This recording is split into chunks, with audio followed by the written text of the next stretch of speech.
Ya, sejumlah lembaga survei sudah merilis elektabilitas capres dan juga cawapres yang akan bertarung di kontestasi Pilpres 2024 mendatang. Yang terbaru adalah Populi yang merilis Prabowo Gibran unggul. Sementara sebelumnya, lembaga survei Carta Politika menyebutkan bahwa Ganjar Mahfud unggul.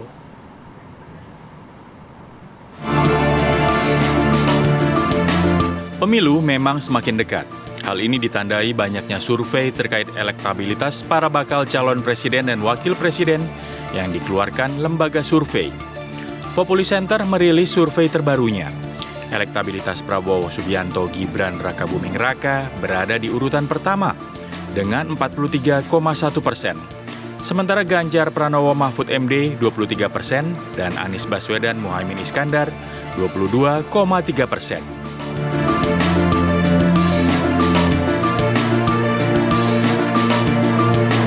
Sementara hasil survei Carta Politika Indonesia, elektabilitas Ganjar Pranowo Mahfud MD mengantongi 36,8%. Lalu Prabowo Subianto Gibran Rakabuming Raka membuntuti dengan 34,7% dan Anies Baswedan Muhaimin Iskandar 24,3%.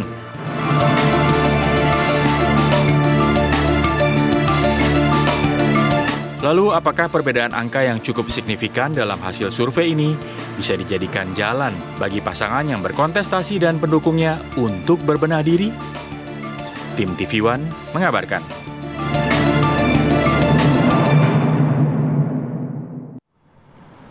Oke, kita akan langsung bahas hal ini. Sudah ada 3 orang narasumber yang bergabung bersama kami. Saya akan sapa terlebih dahulu. Ada Bang Habibur Rahman, tim kampanye nasional Prabowo Gibran. Selamat pagi, Bang Habib. Pagi, Assalamualaikum. Waalaikumsalam warahmatullahi wabarakatuh. Ketemu lagi. Yang juga sudah bergabung bersama kami ada Mas Ahmad Baidowi, tim pemenangan nasional Ganjar Mahfud. Selamat pagi, Assalamualaikum. Mas Awi. Salam, Bayu, Om Habib. Pagi, Pak Awi, sehat. Oke, terima kasih sudah hadir. Dan di studio juga sudah hadir bersama kami ada Direktur Eksekutif Populi Center, Mas Afri Madona. Selamat pagi, Mas Afri. Terima kasih sudah hadir juga. Mungkin kita pertama ke Mas Afri dulu ya. Mas Afri, Populi Center kan ini mengcapture atau merilis survei bahwa Pak Prabowo ini unggul dibandingkan dengan Pak Ganjar dan juga Pak Anies. Ini seperti apa data yang bisa disampaikan oleh Populi berkaitan dengan hal ini? Secara umum hasil survei kita memang perlihatkan ada beberapa pola-pola kenaikan maupun pola penurunan ya. Kenaikan terutama sekali memang di kubu Prabowo Gibran. Misalnya dukungan pemilih Pak Jokowi di tahun 2019 itu sudah cukup signifikan beralih ke kubu Prabowo Gibran. Itu ya, dan itu sudah menyalip dukungan yang selama ini diberikan kepada Ganjar Mahfud, gitu ya. Sebelumnya Pak Ganjar Mahfud itu masih dapat lebih dari 40%, sekarang sudah tinggal 32%. Sementara suara Pak Jokowi di 2019 yang beralih ke Prabowo Gibran itu sudah hampir 40%, gitu ya. Jadi sudah kesalip. Yang kedua, elektabilitas terbuka Gibran itu juga naik secara signifikan.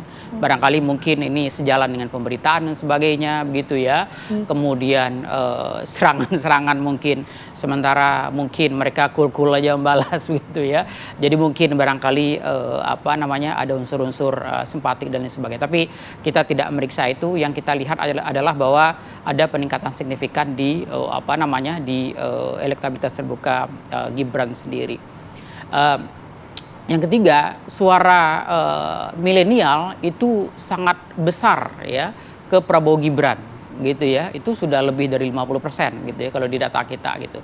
Itu peningkatan yang sangat signifikan dari sebelumnya mungkin sekitar di angka 30%, sekarang sudah sangat besar.